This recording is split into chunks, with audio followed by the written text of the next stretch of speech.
प्रणाम मेरे प्यारे दोस्तों। गरुड़ पुराण में ही बहुत सूक्ष्म तरीके से बताया गया है। अगर आप किताब पढ़ेंगे तो आपको ये बात नहीं पता लगेगी जो मैं बताने जा रहा हूं। गरुड़ पुराण में ऐसी भी विधियां हैं, ऐसे भी उपाय हैं कि मान ले आपके पास पुत्र नहीं है, मान ले आपके पास बेटा नहीं है और बेटी भी नहीं है, या मान ले कि आपने शादी ही नहीं करी है। कुछ स्थितियां ऐसी हो गई हैं कि आप ही हैं और कोई है नहीं। अगर कोई है भी तो वो इमोशनली अटैच नहीं है। अब हमारा पिंडदान कैसे होगा? अब हम आगे की गति कैसे करेंगे? अब हमें मुक्ति कैसे मिलेगी? तो उसके लिए भी उपाय है। स्वयं का पिंडदान हम कैसे कर सकते हैं, स्वयं का तर्पण हम कैसे कर सकते हैं, स्वयं हम अपने आप को गति कैसे दे सकते हैं, उसका भी पूरा का पूरा उपाय है। अगर ऐसी स्थितियां होती हैं जहां की ये सब वो बातें हो कि बेटा नहीं है, बेटी भी नहीं है, कोई है ही नहीं, रिश्तेदार जो है वो उनसे बात इतनी अच्छी नहीं है, या वो मिसयूज करते हैं, है ना, बहुत सारी बातें होती। तो उस हिसाब से कैसे हम मृत्यु के बाद आगे गति कर पाए और कैसी बेटर जगह जन्म ले पाए, उसके बारे में भी इसमें बहुत सारे ऑप्शन हैं।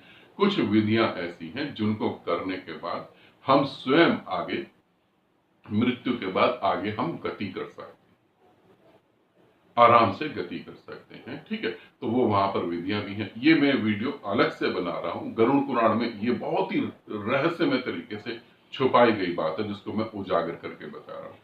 नहीं तो बहुत बड़ी प्रॉब्लम होती है इसी चक्कर में कि हमारा पिंडदान कौन करेगा, हमारा तर्पण कौन करेगा। लोग लड़के के चक्कर में पता नहीं कितनी लड़कियां कर लेते हैं, पता नहीं कितनी लड़कियां पैदा हो जाती हैं और जनसंख्या कहां की कहां पहुंच गई। हम अगर चीजों को समझे तो हमें समझ आएगा कि बहुत कुछ ऐसा है जो हमें पता नहीं लग पा रहा है। ऐसा बहुत कुछ है।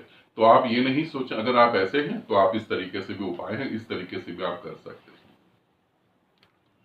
क्योंकि आपको ऐसा महसूस होता है कि भाई हमारा कौन पिंडदान करेगा, हमारी गति कैसे होगी, मृत्यु के बाद हमारे साथ क्या होगा, कौन दान देगा हमारे नाम का, कौन हमारे नाम का खाना निकाल के कौवे को खिलाएगा। मैं ये नहीं कह रहा हूं कि आप खाना कौवे को खिलाएं। ऐसी साधना पद्धति है, ऐसी साधना विधि है जिसमें आप स्वयं अपने बारे में कर सकते हैं और अपनी गति कर सकते हैं। वहां कुछ भी ऐसा नहीं है जो संभव नहीं। तो इस वीडियो में मैं सिर्फ आपकी नॉलेज में ये बात डालना चाहता हूं कि ऐसा भी होता है, ऐसा भी है। ठीक है ना। अब किसी के घर 2 लड़कियां हैं या 3 लड़कियां हैं या 1 लड़की है, फिर वो क्या करेगा? और वो लड़की जो है, उसकी बेटिया जो है, उस व्यक्ति की बेटिया जो है, बेटी जो है और पत्नी जो है, वो खुद ही भूत प्रेत इन चक्रों से डर रही है। क्योंकि ये तो प्रेत लोक में प्रवेश करने की बात है ना। मरे हुए व्यक्ति के सूक्ष्म शरीर को गति देना तो प्रेत लोक में तो जा ही नहीं है। अब वो बच्चे वैसे ही डरते हैं, घबराते हैं, तो वो तो नहीं करेंगे सारा। फिर स्वयं कैसे करा जाए? तो वो स्वयं करने के लिए भी यहाँ पर विधियां बताई गई हैं। तो उन विधियों को लेकर आप कर सकते हैं। ठीक है ना। आनंदित रहें, सदा खुश रहें। बहुत बहुत प्रेम आप सभी को।